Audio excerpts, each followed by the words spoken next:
Hello, and welcome to my Poetry Corner. This is my favorite corner in the world, and now it can be yours too.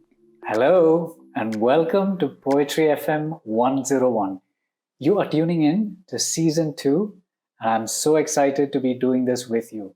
Now, season 1 was all about myself and my poetry, and after that, I've been thinking, what can I do different for season 2? Which is when I thought, why not bring in poets to have a conversation with me and ask them to recite some of their works, get to know them personally, and understand their views and perspective of poetry. Now, I'm sure you've all heard my poet for this week recite one of their poetry on Tuesday. And you're probably thinking, who is this person with such intense lines and such a great voice? Well, I'm here to solve that mystery. Let me introduce you, with absolute delight, to my guest and poet for this week, Pradeep Dharmapalan.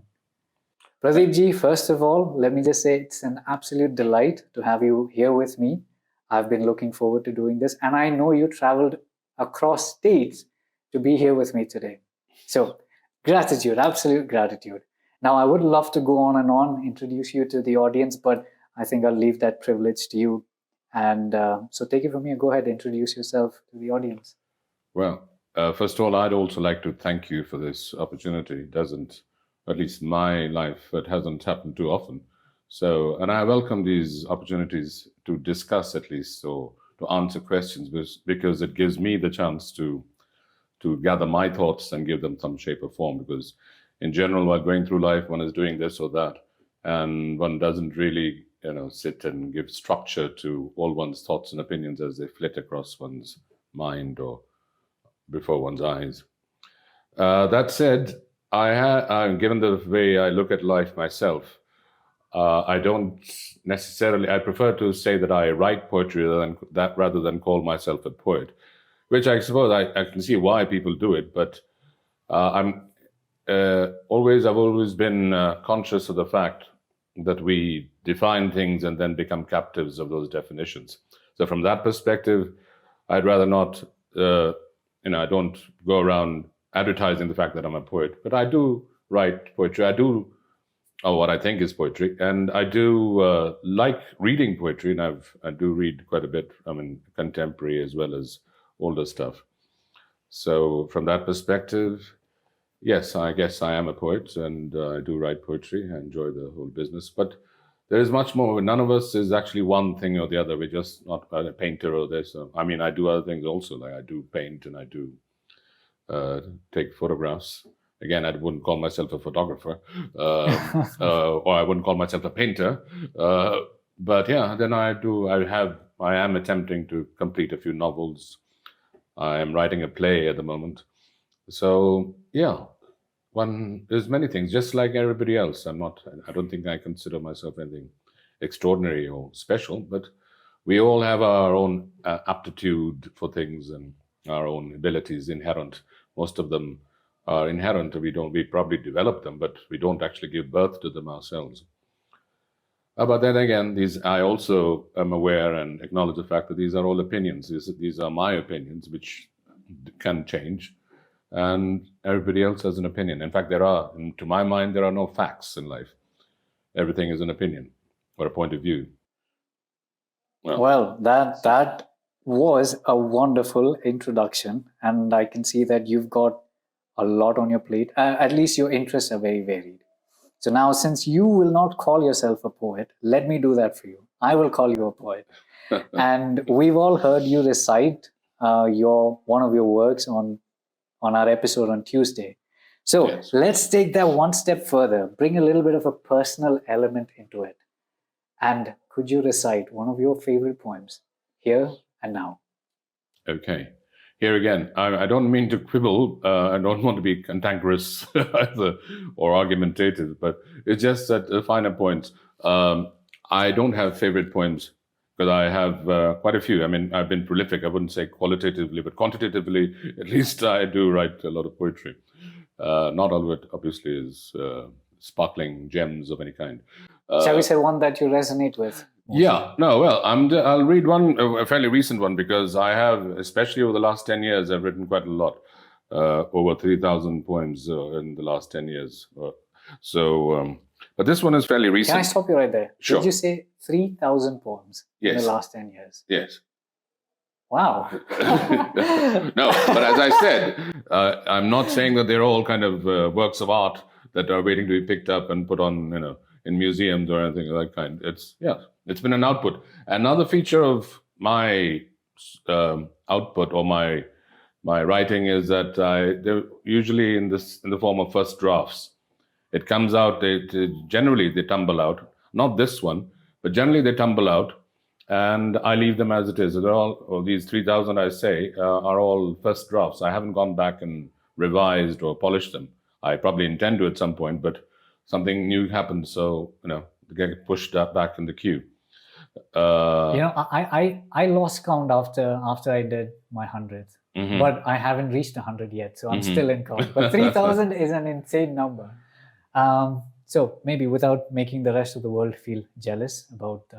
No, there's nothing to be jealous about. It's just that it's, as I said, by writing it doesn't mean that it is of any. Well, again, I guess modesty is required. But no, it's not. I think we'll let the audience be the judges of that, and we'll start with. I did. Okay, as you wish. I'm here to do your bidding. I'll comply. But here, what I meant, this one was slightly different, as I mentioned earlier, is that this is an idea. This has come from an idea that sort of was in my mind, a germ of an idea that grew. Generally, I observe, and things happen, and it tumbles out. That's why. I would almost say that I'm a conduit of sorts. I don't actually, things pass through me. It sounds rather scatological, actually, but no. But yeah. But in this case, and this does happen occasionally, I had an idea which I then sort of mulled over a period of time, and then again it tumbled out. So what I'm trying to say is this is called. It was written about a month ago, although the idea has been with me for some time. And it's called The Passion Tiger.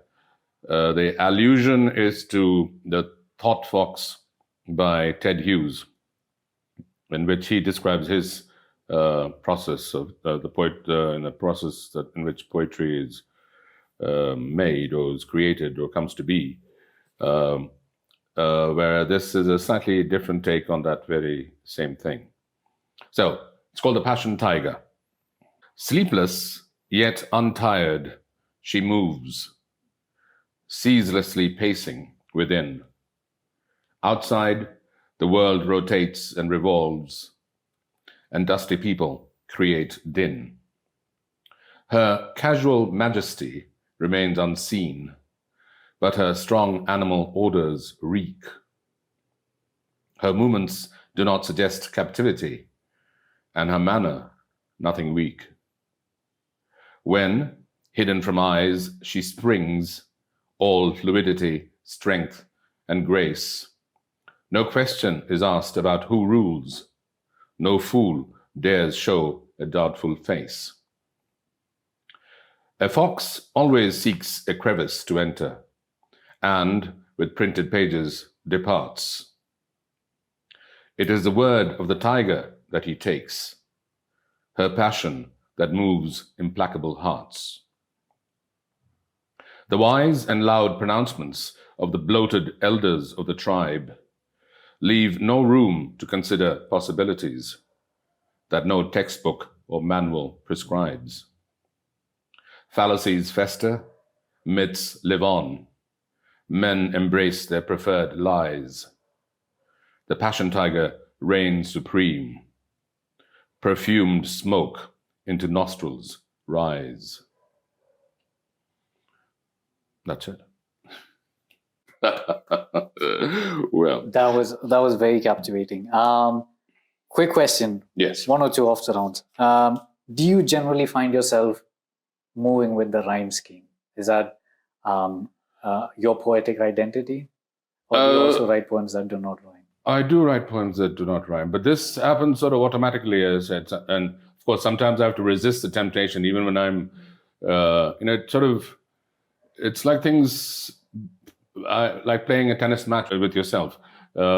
So when a word appears in my head, immediately the kind of a similar sounding word appears alongside. So I'm often tempted to, even when I'm writing blank verse, the rhyming scheme tends to come in.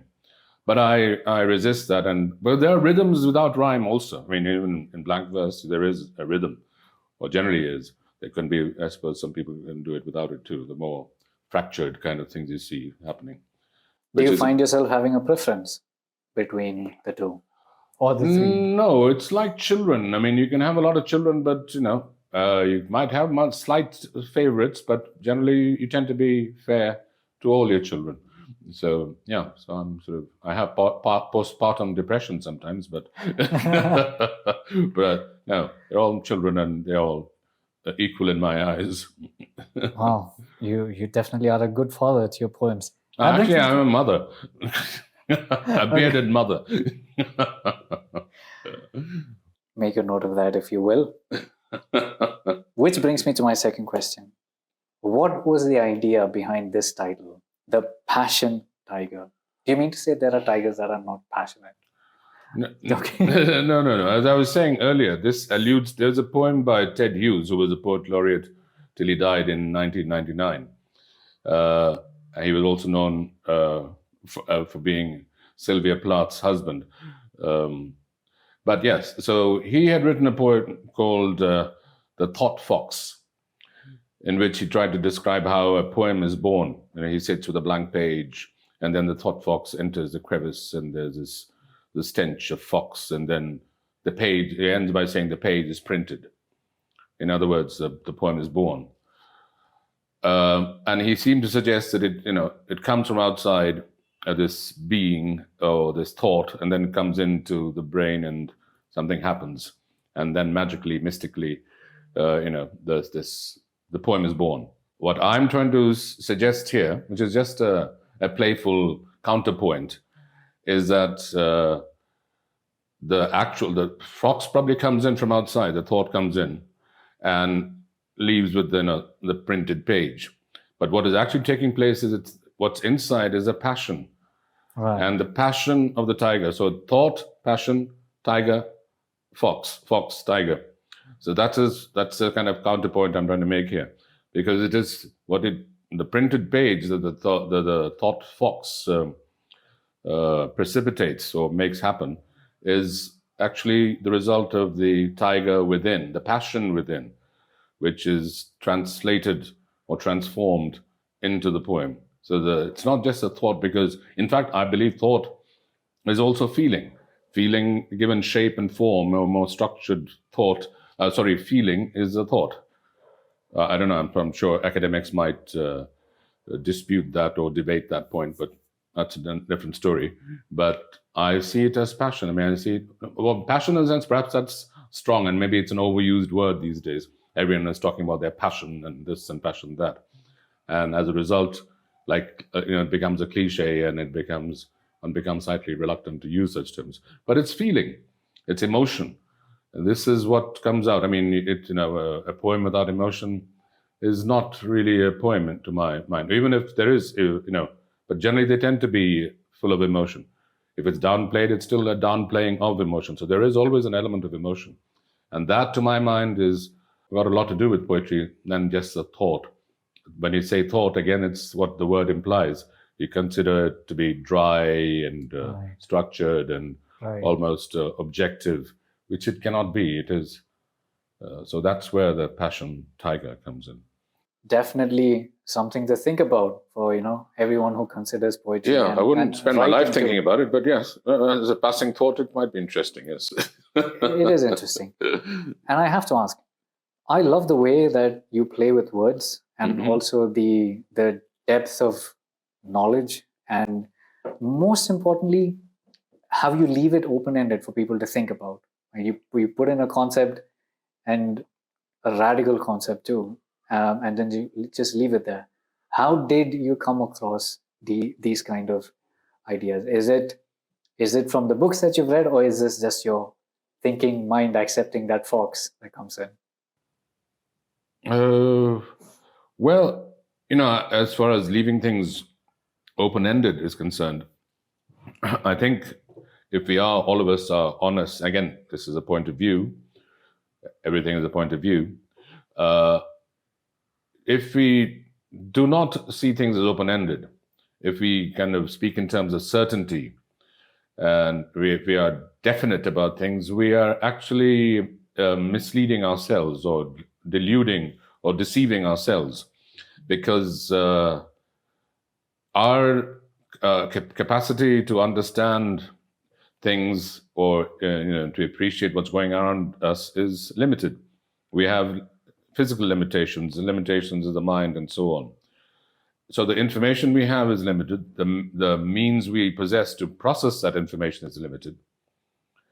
So to assume that we can, make equivocal or unequivocal, definite statements about things is actually a fallacy. We cannot do that.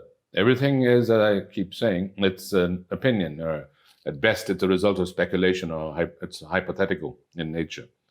There are very few things that we can be certain about, death being one of them, probably the only one. The rest is conjecture. So when I say something, I say, that's why I keep qualifying my utterances by saying that they are a point of view, and it is possibly so. And one keeps using words like perhaps and possibly and so on. Because to say definitively and conclusively, or using universal absolutes, is, to my mind, wrong. Of course, a lot of people believe in certain things, and they do, but that, to my mind, is not a very honest way of looking. Is what we used to call intellectual integrity. If we are to be true to ourselves and to our thought processes, we cannot speak in terms of certainties. It is all uncertain, or point of view. I understand that, and I think, in fact, I largely agree with that point of view. Although there are topics of discussion there and debate, and I love that. But that is for another time. Probably we'll bring you in for another podcast, right. Another trip discussion. across states. The state I live in is a state of insanity, actually. But anyway, that's a joke.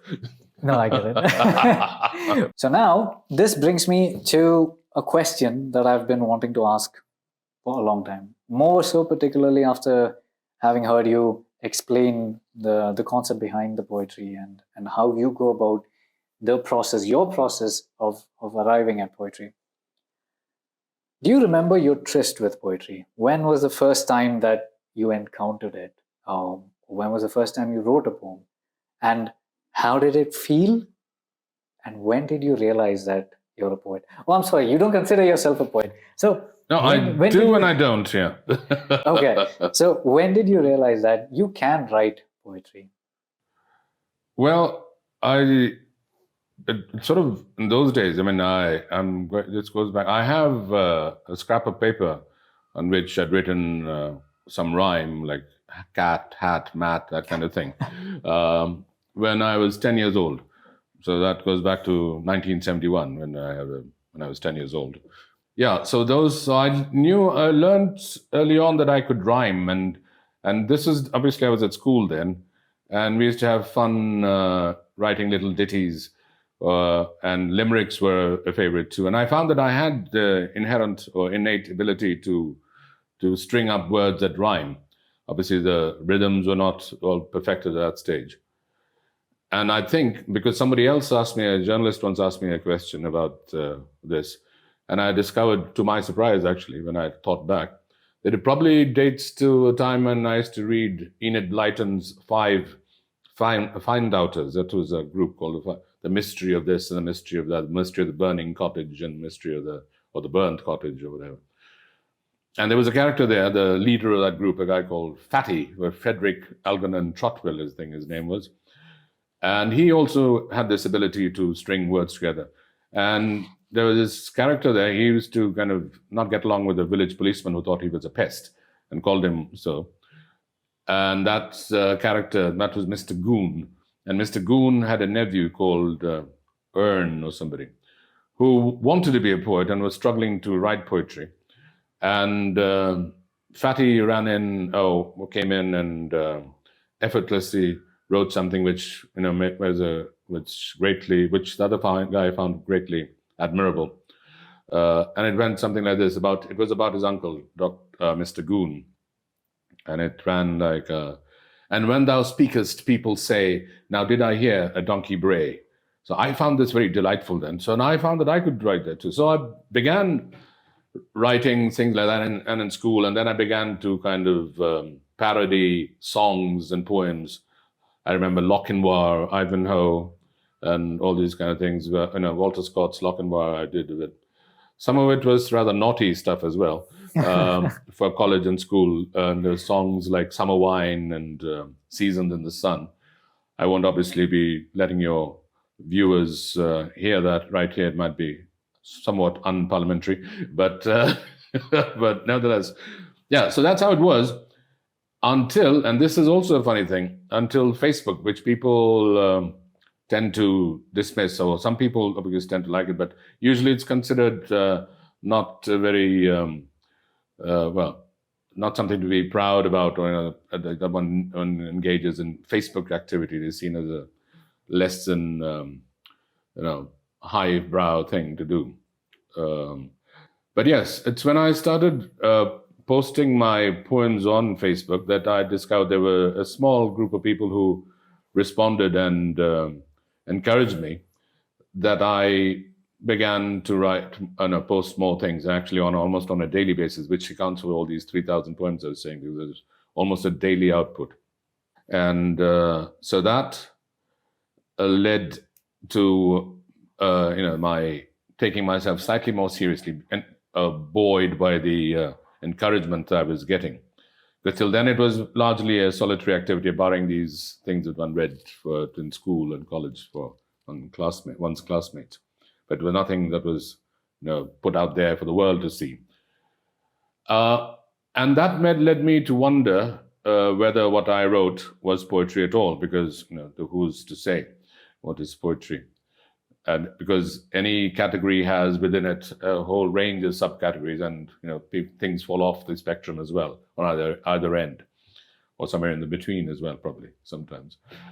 So there was these courses run by this organization known as Arvin in the UK, and it's supported by the Arts Councils of England and Wales, and till about 10 years ago, Scotland as well, where there are these residential courses where all kinds of writing, from writing for children, writing poetry, writing a novel, short stories for television, etc., all this is done.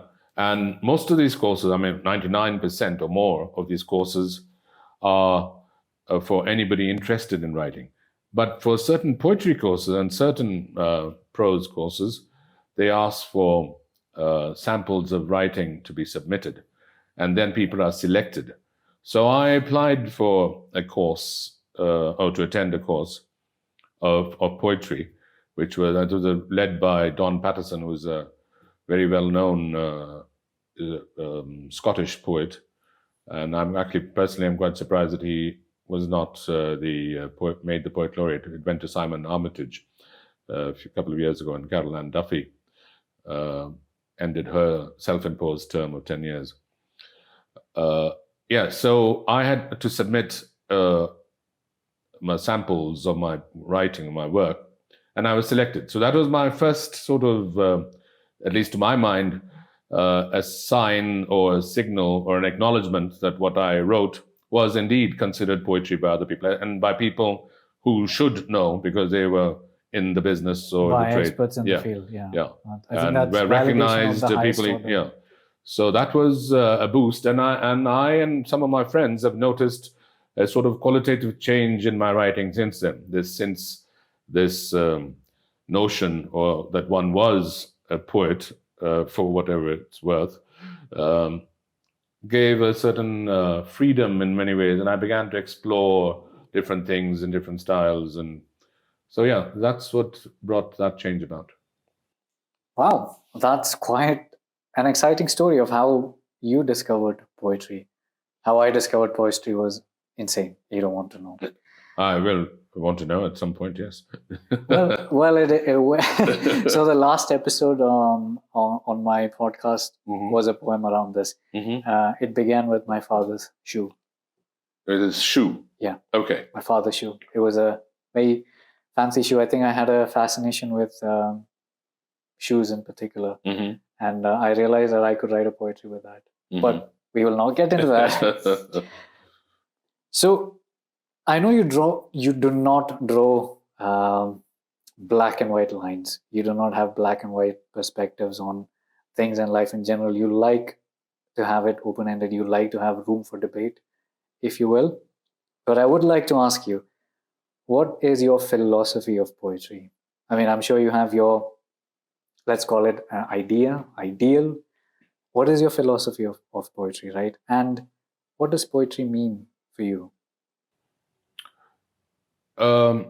Obviously, everybody has their own take on poetry. I mean, it's like I'm often reminded of, not just in terms of poetry or the reference to poetry, but I'm often reminded of this story we have of the 5 blind men and an elephant, and each one is touching one part of the elephant and declaring that part to be what the entire creature is. But the creature obviously is an amalgam of a sum of all these parts and more.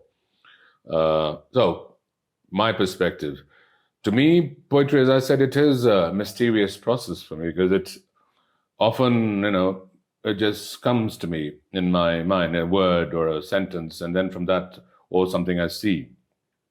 So I do not claim to be in control of this process or understand its origins or what purpose it plays.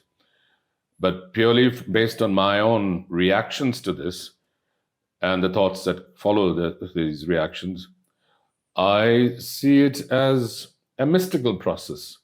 But then life itself is a mystery. I mean, I don't know what's happening in my body right now. I might be, I'll be ready for an aneurysm or something after the next moment. None of us actually is aware of what is taking place.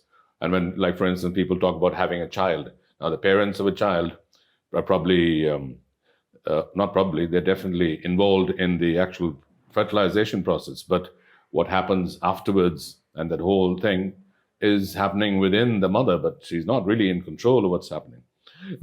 So from that point of view, the poem is a great mystery. But it does give a sense of satisfaction, a sort of creative sense of satisfaction from one point of view. It can be cathartic.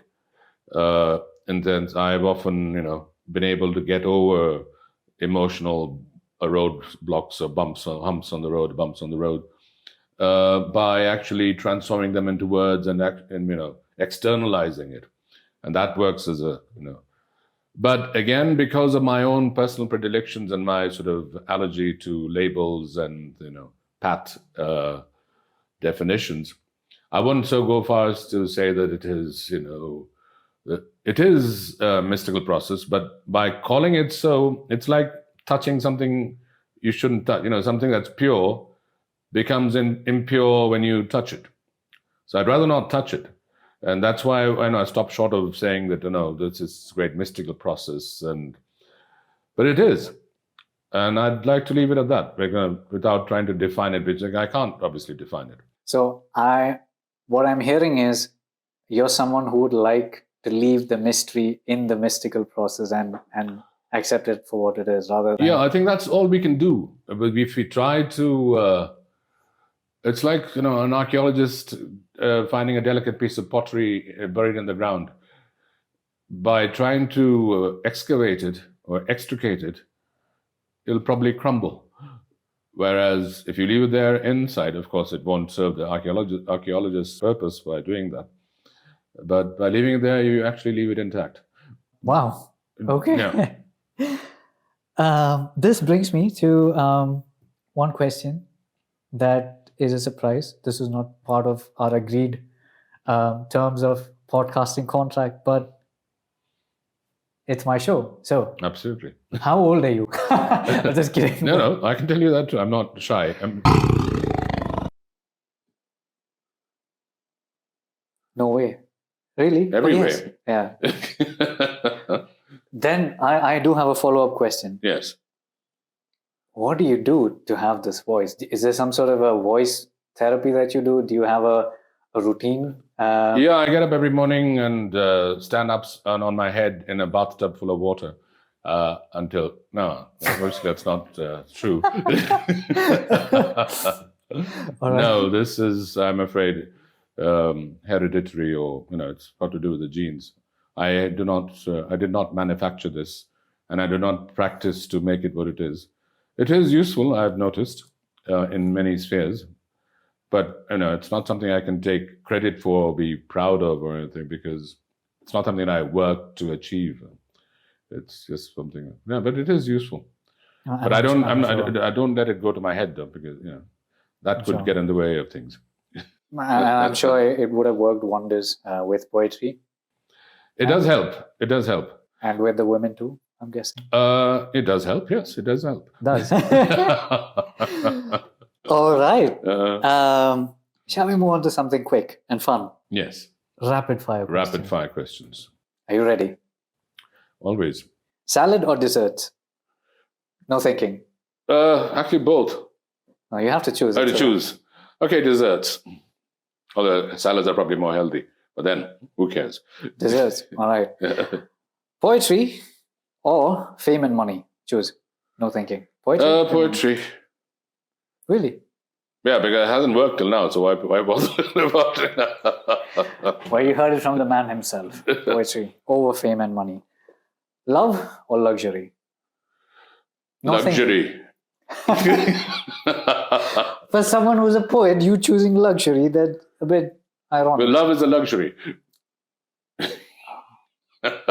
Ooh. All right. Fight or flight? Depends. But I have to choose. You have to choose. You have to choose one. Fight. Yes, you do. The flight is not an option. You do look like someone who could put up a fight. Have you got? Yeah, the appearances are deceptive, but they're useful again, like the voice. I'm sure. I'm a very peaceful person, but if my appearance is forbidding or formidable, it's useful. I know people walk. They don't come to bother you too much. Then. Have you noticed that people tend to keep trouble away from you because of how you look? I am aware of the fact that I sometimes, what's the word? Intimidate people. Yeah.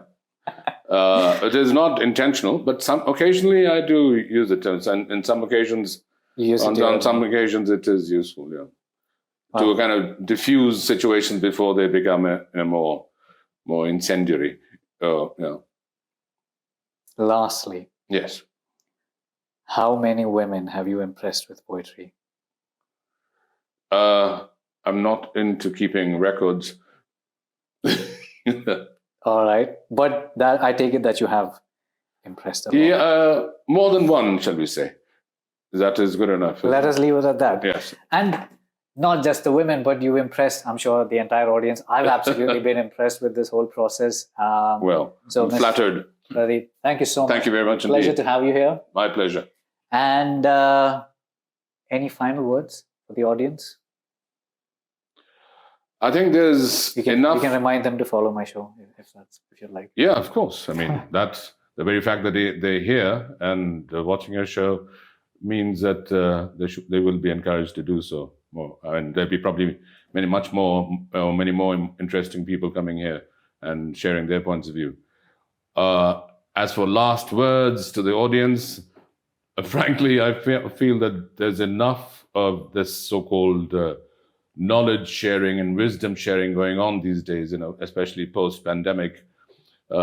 Everyone and their dog is is kind of sharing things with people and giving people advice and telling people what to do and how to live their lives, how to tie their shoelaces and how to cook their meals and what to eat and what not to eat.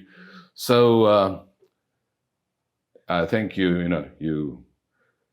do what you like and do it. I mean, whether if you want to follow people, follow them. If you don't, don't. But do what you like. Don't drown in this flood of advice. I have no advice for anybody. Okay, speaking of following who you like and following who you do not like, how might people find you? If someone wants to follow you, how might they find you? Maybe your Instagram, the name of your book, perhaps. Yeah, books. Now I've only have one book out at the moment. That took place about 10 years ago. which is not my doing, apart from the photograph on the cover and the painting at the back and the text of the poems, my contribution is zero. This was done by a dear friend of mine who actually chose the poems and designed the book and got it done. It's done through one of those print-on-demand publishers called Blurb. So it's on blurb.com for that. There is, however, another book, again, sort of self-published, coming out shortly, called Lockdown Sonnets. Is the first volume of it, which is sonnets that the old traditional sonnet form that I wrote during the early days of the pandemic, which is in March, April 2020. And that apart, I'm also planning a sort of a selected works thing, because I'm not going to wait, as I just shared with with Nidhin.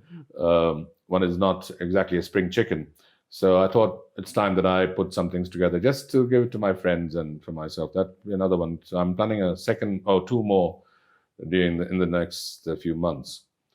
And as for where to find me, I'm on Instagram as Pradeep Dharmapalan.